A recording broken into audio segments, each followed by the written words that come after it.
Hello, hello. This is Irene with Saugatalks. Hello, everyone.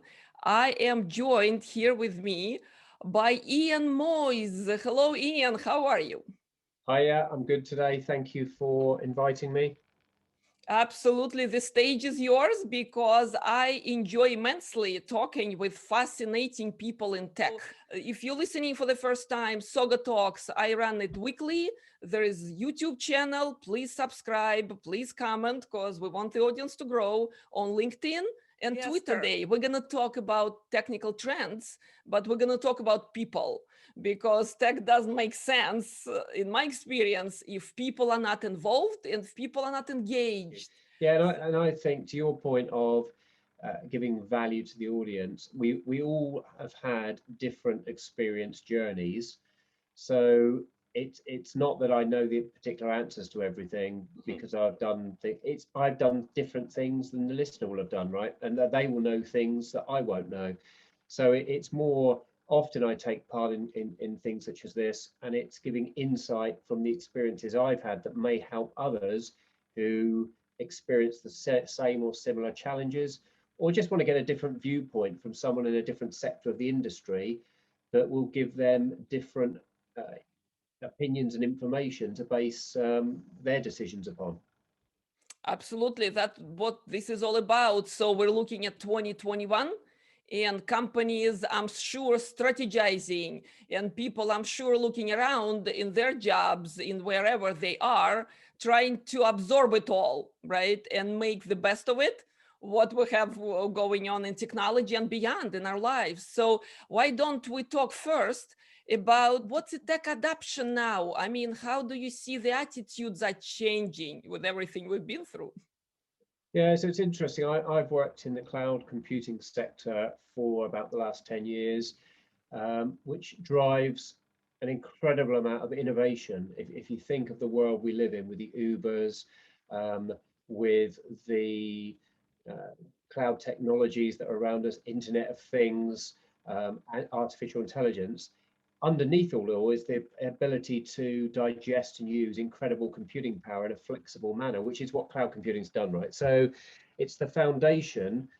And we all hear these terms: digital transformation, businesses trying to be the new, emerge in the new world. We've seen those born in the cloud companies, the Amazons, the Uber I mentioned, the Airbnb, these companies that have innovated, but they didn't exist before this wondrous new technology. They leveraged the new capabilities offered to them to be able to build things that just weren't available before. Before the internet, Amazon wouldn't have had a business, right? So Netflix has transformed itself because of this from a physical competitor in the video distribution market to what it is today, which is a cloud-based streaming service. So what I've seen changed, I think, and particularly bringing it round to where we are now, is attitudes have changed to the speed of adoption.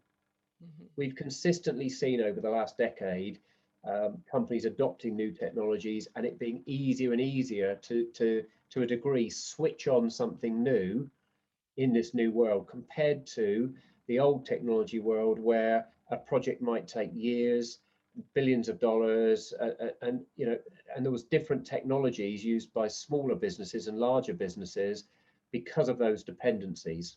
What I mean by that is often there was a software product which did a fantastic job, but to utilize it, you needed a lot of infrastructure, which made it priced it out the market for the average company. With the cloud market, you can use the same product in a 10 user business as a 10,000 user business. We see that with many technology providers, Salesforce, Microsoft, Oracle, etc., who their products can be digested in different manner. I've talked often, and I know we chatted before, about one of the barriers, though, of transforming a business is you've got legacy. If you're a new company, what are you going to do? You're going to pick all the new shiny tools. You've got no, you can do what you like because you've got nothing to replace. You haven't got to get out of something into something new. You choose the best you can do because you have that freedom of choice.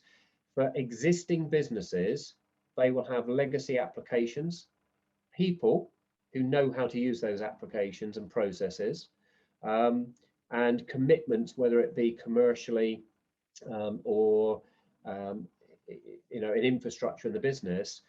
So it's not easy just to do this thing called digital transformation that sounds fantastic. And who doesn't want to be in the new world and be able to do things faster, quicker, slicker, more efficiently? But it's how you get there. What I witnessed during COVID in conversations with many clients, and I have the pleasure, due to being involved with industry bodies and a lot of the things I do, and you mentioned the blogging, to engage with not just the business I work in, but I get engagement with a lot of end user customers and get a lot of input from people to learn what's really going on. Is how many businesses had to move quickly to adopt something new, quicker than they ever would have done before. The easiest example that everyone will recognize is video conferencing, right? Think of Microsoft Teams, Zoom, Google Hangouts. The adoption of those technologies was incredible in a very short time because of necessity. It wasn't out of, yeah, it wasn't typically what you do when you're digitally transforming. Is you have a plan. How do we get from here to here, and what benefit will we get from that, and what benefit will it give to our customers, and how are we going to leverage it, and all this stuff. What went on here was, it wasn't a futuristic, how can we get better? It was, we have an immediate pain. We have an immediate problem that is an important one that's just jumped to the top of our agenda. How do we operate? How do we get people talking? They're not in the office. We've just lost physicality between a human employee and between employee and customer. How do we fix that? And people rush to these platforms, and it proved the elasticity of cloud computing. I think more than anything else has done in history, that none of those technology vendors could have prepared themselves or you know, no one had the foresight what was about to happen.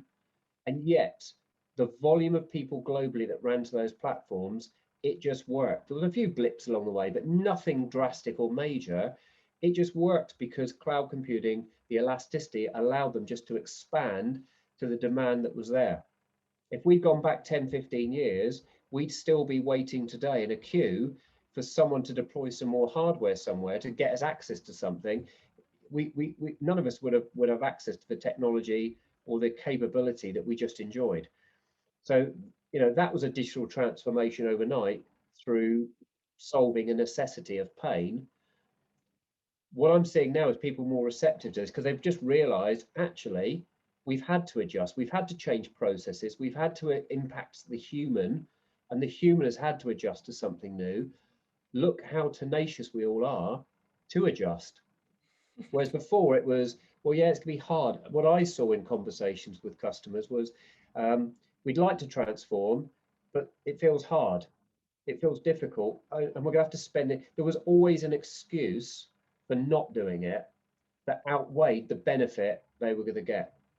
So you would defer the decision. We'll do that one in 2 years' time. We'll plan to do it in 5 years' time. This became an absolute essential of, doesn't matter what it's going to take. How do we do it? It was, we're going to do it, get us there, not here's all the excuses why we can't achieve this.